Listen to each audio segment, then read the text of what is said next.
Sofiya Affey. And I'm Joe Hendrix. Thanks for joining us for Columbia Links Tonight, produced by students for students.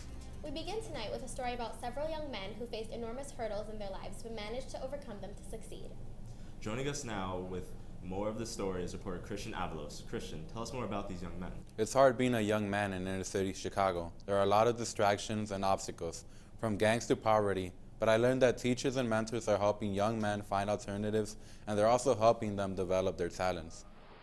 A lot of it has to do with the Army. I'm enlisted. Long as that's some sports that I've been a part of. I would say it's like any other school.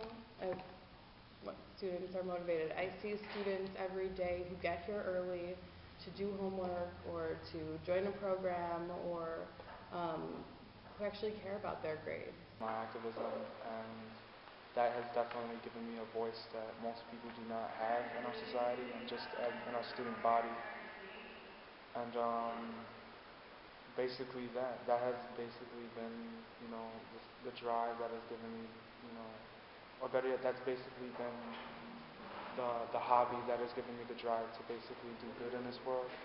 Being in a neighborhood school, there were a lot of people that were involved in gangs and drugs and things like that, very negative. They were very negative, and it's kind of hard when you're surrounded by negativity to really, to excel academically. Luckily, once I transitioned to high school, once I got to high school, I was surrounded by a lot of scholars and a lot of people that care about school as much as I do.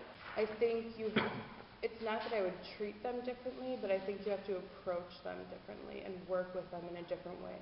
Because students who take an interest in their education are usually willing to go that extra step on their own.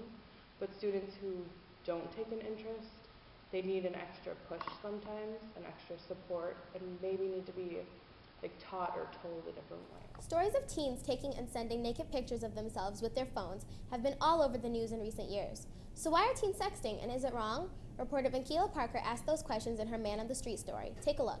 Hi, my name is Vinkila Parker, a student at Hyde Park Academy, and I am here from Columbia Links.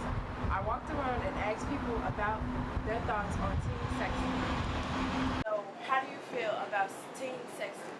Well, I'm a teacher of high school students, so I've had to deal with it, and I just think it's really problematic. I think the biggest issue is kids don't understand. Once you text something, it's out there forever, and that anyone can really be a recipient of it. So I think it's wrong. I feel like it's kind of subjective in a way, but I feel like it's too popular with younger ages now. Yes, I actually feel it's very common in today's society with availability of technology and, people maturing at faster rates than they did 10, 20 years ago.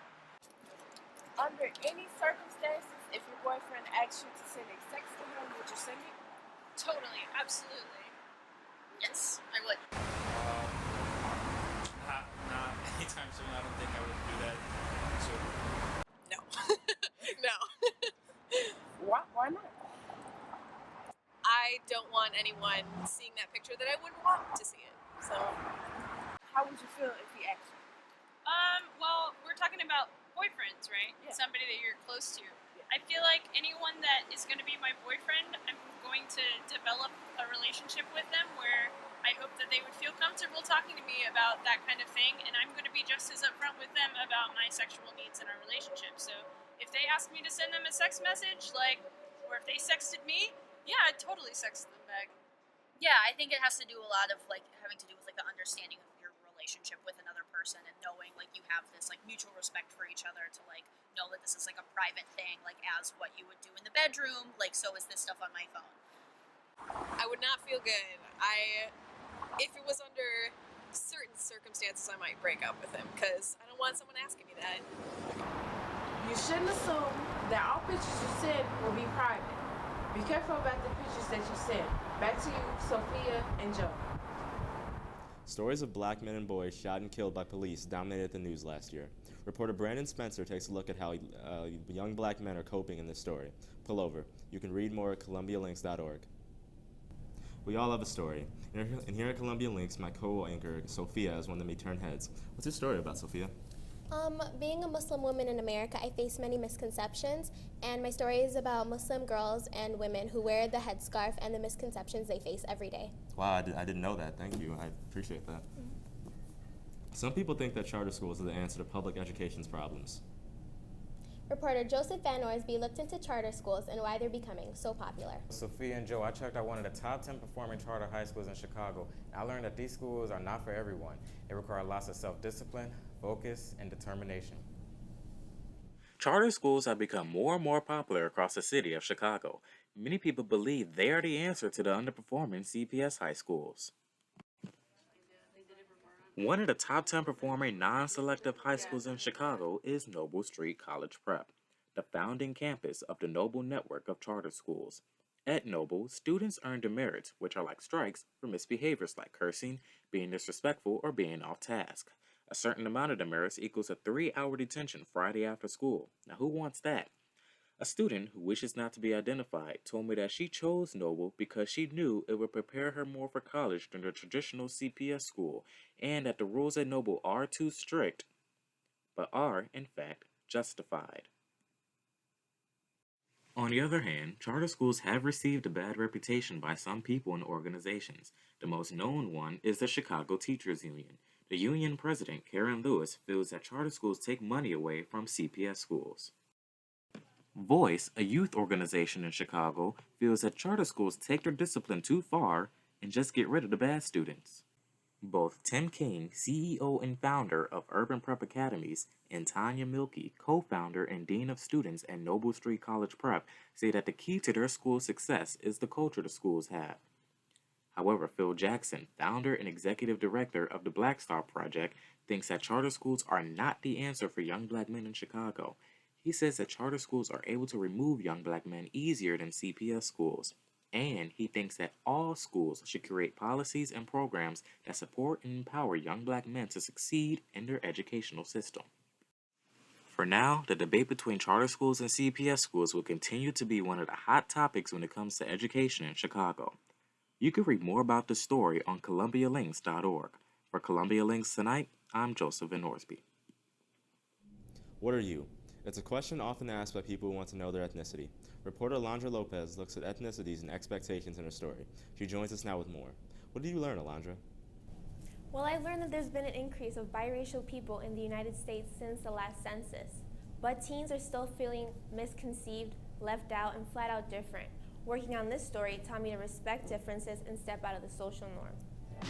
My name is Miranda Sam. I'm Joshua Johnson. My name is Karina Reyes. First things first. I'm Black and Mexican. I'm half Black, half white. And I'm Mexican and Spanish. Everything's black and white. Because I'm Latina, everyone thinks I'm Mexican. Like, oh yeah, she's Mexican, but actually I come from 2 different races. It's cool to be biracial because you get to grow up with 2 different cultures. It's important for the parents to teach their children as many languages as they can. I think it brings more awareness and you're able to communicate with a larger population of people.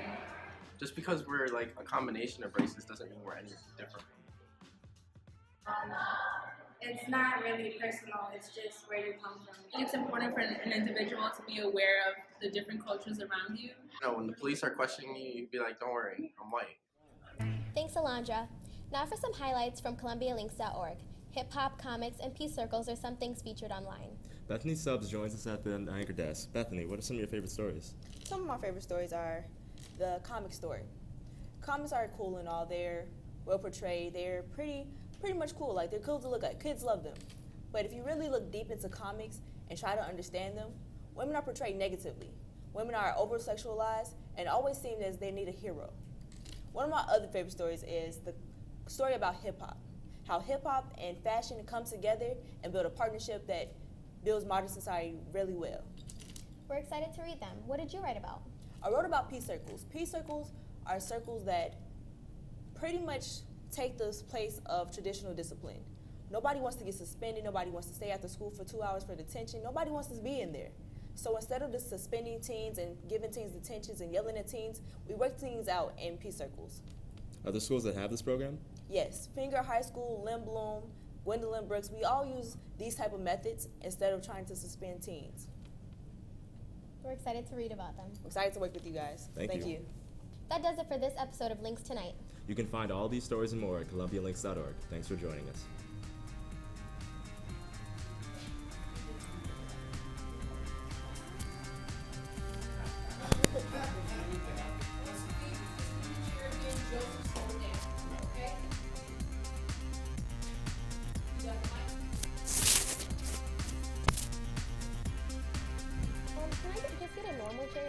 Because I don't know. No, that is a normal twist. Sophia, if you twist in that chair one more time. I don't